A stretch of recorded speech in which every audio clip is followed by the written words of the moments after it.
Hello beautiful people of the internet, welcome back or welcome to my YouTube channel. If you're new, I'm Mary Lee and I hope that this video finds you well, whether it's in the morning, evening, or nighttime. It's been a little bit since I've been back on camera. It's really only been like 2 weeks, but I feel like it's been longer on YouTube since I've been around by the time this video gets up. For me it's Monday, but you guys will be seeing this on Thursday, so it's kind of a gap in between there.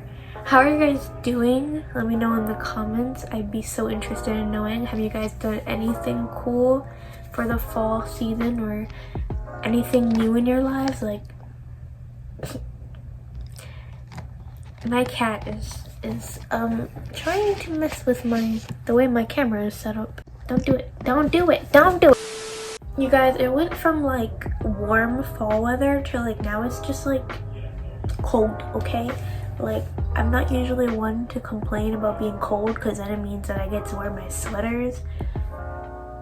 But it went from like, oh, this is warm fall, I can throw on a sweater, to like now I feel like I have to wear like 3 pairs of socks. Anyways, you did not come here to listen to me rant about the weather. Today, we are going to be talking about 1 Corinthians chapter 3 because I just read this like yesterday, you guys, and I just felt like I needed to talk about it with someone, and I don't really have a lot of people to talk about it with, so we're gonna talk about it together. And just to preface this video, I'm not an expert. I'm just here sharing what a girl read. You don't have to agree with anything I said. I don't have to be right. I'm just sharing. I'm not trying to spread false information. I'm sharing what I think. Feel free to tell me if I'm wrong or if you think differently. I would love to talk about it. But I just read chapter 3 yesterday, and that stuff hit hard. There is just so many good points in this chapter. So if you haven't read it, go read it before you watch this video. I'm not gonna sit and read all of it. I just wanted to share in this video some points in there that I was just like, not really, but like. In this chapter, it talks about being an infant Christian. It says that in 1 Corinthians chapter 3 verse 2, where Paul calls the Corinthians mere infant Christians. He says, "You are still worldly, for since there is jealousy and quarreling among you, are you not worldly? Are you not acting like mere human?" And I was like, oh, that's good. It's so easy to feel like that holier than thou mentality, even though it's so not good. Because that's what causes so much separation in the Christian community sometimes. It was very humbling because those are still things that I feel. And Paul's like, well, you're still an infant Christian. I don't think that Paul, when he said that to the Corinthians, I don't think he was trying to insult them. Like, oh, your faith sucks. I think he was trying to humble them. Yo, y'all need to calm down. Y'all are fighting over if you follow Paul or if you follow Apollos. Like, it don't matter. Because if y'all are fighting about it, then y'all are still infant Christians.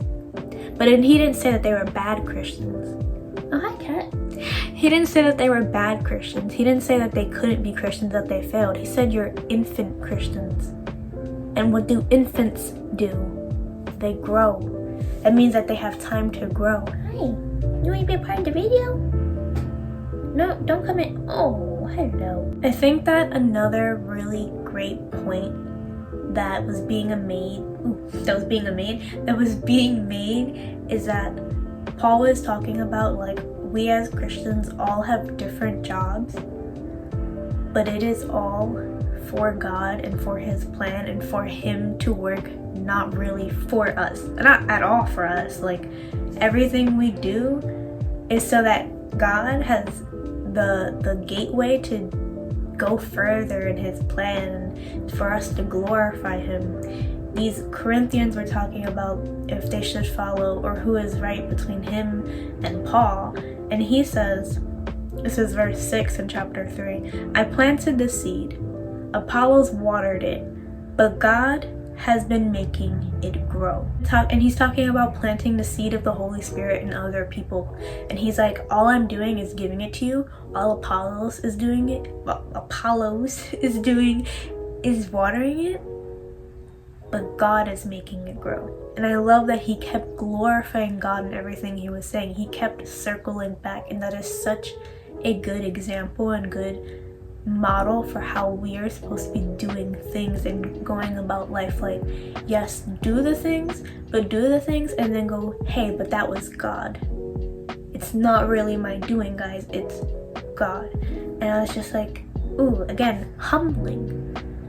Like, often we are so quick to be fighting about who's doing more work, who's doing better work, but everyone has a part to play, and everyone's part to play is so different, and that's okay. Planting a seed and watering a seed, two very different things. I mean, one requires digging and being in the dirt, and some people might say that's harder than just sprinkling some water. And then on the flip side, some people might be like, no, watering the seed is harder because you gotta go get the water, you gotta go carry the heavy jug to then pour it over the seeds, and then you might have a lot of seeds, so you might have to need to go get more water. You get the point. Everyone might think that their job is harder than the next, or they're doing more, but that's not even the point. And it's all equal to God. Like, he doesn't care if me just talking in this video and I only have like 5 subscribers and only 5 people watch this video. He doesn't care. I'm still doing what I need to be doing, and that's all that matters to him, because at the end of the day, I'm bringing glory to him. I'm giving him an opportunity to plant a seed in more people's hearts and more people's soul, even if it's one extra person in the kingdom of heaven. I am doing something for the Lord. Compared to other YouTube channels that have thousands of subscribers, they're reaching a lot of people. But does that make my work does that make my work insignificant? I don't think God would say yes or agree to that. I think he would still be like, good job, as long as I'm doing it for him. And I like what it says further down in chapter 3 verse 8. The one who plants and the one who waters have one purpose, and they will each be rewarded according to their own labor. For we are co-workers in God's service. You are God's field and God's building. Verse 13 in chapter 3. It will be revealed with fire, and the fire will test the quality of each person's work. If what has been built survives, the builder will receive a reward. If it is burned up, the builder will suffer loss, but yet will be saved, even though only as one escaping through the flames. God is going to reward you for the work that you did, as long as you're doing it for him, no matter how big or small or hard or difficult. Like, even if you work at a coffee shop and you're just praying over the people that you're serving in your job, like, you're hoping that God gives them a good day, that God opens their heart to the Holy Spirit. Like, even if you're just blessing the coffee that you're giving them, like, so many people would sit here and be like, that's small. Like, how can a coffee barista glorify God through their work? But you can, and it's small. And even though it's small, it doesn't mean that God doesn't see it, and it doesn't mean that he's not going to reward you for it. And not that you should be working for the reward, you should just be working for him. Because our end reward, as long as we believe that Jesus died and rose for us, is that we go to heaven. There is no better reward. But if God chooses to reward us in this lifetime, then that's a blessing and wonderful all on its own. I remember that I was listening to a podcast, and I don't remember the podcast. It was a woman talking, and she said that she saw this beautiful flower, but it was in this spot, or in this space that, like, no one could see it. It was between 2 trees. It was like in the middle of nowhere. No one could see it. Everybody would just walk past it all the time. And she asks as God. She's like, God, why did you put that flower there? No one can see it. And she just felt God say back, I see it. And so you might not think God sees you, because maybe you don't think you're doing enough work, or you don't think that you're working hard enough, or you're not bringing enough people to his kingdom, whatever the case may be. Like, he sees you. Heaven is celebrating, guys. Every time you are glorifying the Lord. Every time you bring one person, you just share the gospel with one person. That was 2. One person. Like, it's okay. It's okay to feel like you're doing this big work. I feel like I'm doing this big of work. Like, but what matters is that one person. What matters is if you're saving yourself, even through trying to help other people. Like, if you're growing and you're growing closer to the Lord, like, that's amazing. Like, don't discredit the work that you are doing just because it doesn't feel as big as someone else's. This is chapter 3, verse 16 through 17. Don't you know that you yourselves are God's temple, and that God's Spirit dwells in your midst? If anyone destroys God's temple, God will destroy that person. For God's temple is sacred, and you together are that temple. For me, and like I've heard it all the time, that your body or you are a temple for God, and that God and that God is in us. But when I read that, it clicked in my brain, and I was like, oh wow, he really means that. Like, God really means that about us. I mean, you see it all the time in the Bible where God will seek justice for someone if one of his people was wronged. And he tells us all the time, don't take justice for yourself, don't take vengeance. But he will destroy the person who destroys his temple. And we're sacred to him, and we are temples for the Lord. Like, we can be a home for the Lord, and it honestly makes you feel powerful. You're like, my God is telling me, my Father is telling me that I'm a home, a place for him to live in. Like, me. I'm a temple for the Lord, and I'm a temple for his Spirit. Like, if that's not empowering, if that doesn't make you want to glorify him all the more, because he's right here. I mean, he's everywhere, but he is right here too, and we forget that. If that's not all the reason more to just like love God and love yourself, like, what is, you guys? What is? And I think too, like, that is why taking care of yourself is important. And I don't mean like doing your skincare. I mean, those things are good. Like, doing your skincare and working out, good. Those are good things. But taking care of your spirit, taking care of your emotional, I mean, listen, when you take care of your spirit, you are taking care of your emotional. And when you take care of your emotional, you're going to take care of your physical. It is a domino effect. But it starts with the spirit first.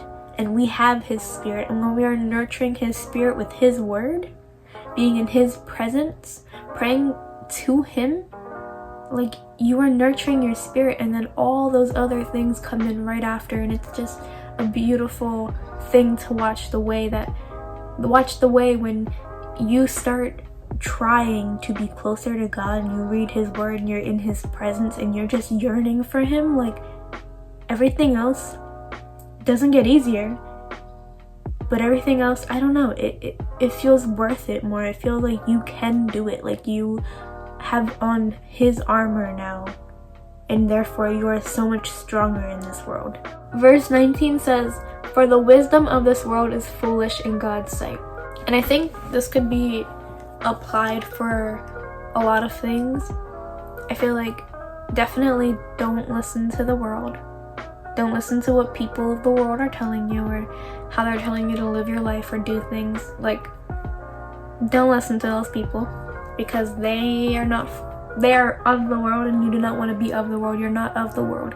Like, if you actively chose to watch this video and you're receiving this message and you're feeling the Holy Spirit in you, you're not of this world. You're a child of God. Therefore, you are so very special, and you're too special to be listening to the world and the wisdom of this world. But he finds it like foolish. He thinks that it's foolish, the wisdom of this world. So honestly, like, half of the things that might go on in this world, God might just be laughing at. And we're supposed to be childlike in our faith. Like, children don't know everything.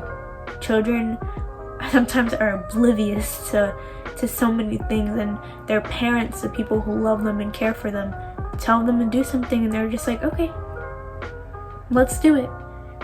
Because they're not relying on their own wisdom, because they don't have any wisdom. Well, they might have some wisdom, but they don't have all of the wisdom. But they have all of their trust in their parents, who have proven that they love them time and time again. So of course they're going to trust their parents. And so when their parents tell them to do something, they do it because that is childlike faith. And that just clicked in my brain and gave me a completely new understanding of what that meant. That is all that I have for you guys today. If you haven't read this chapter, I highly recommend it. I mean, every line in this chapter, I was just like, I want to highlight the whole thing, but I'm not going to do that because I'm not going to do that. So go read it for yourselves. You don't even need a physical Bible. You can definitely access the Bible online. You can definitely access it in an app. Just search up 1 Corinthians chapter 3. I hope that this video helps someone, that it reaches someone who God has been trying to talk to, and he's like, hey, here's a video for you. I hope that you all have a wonderful, beautiful, and blessed rest of your day. Don't forget to thank him, and don't forget that you are very loved. Bye guys.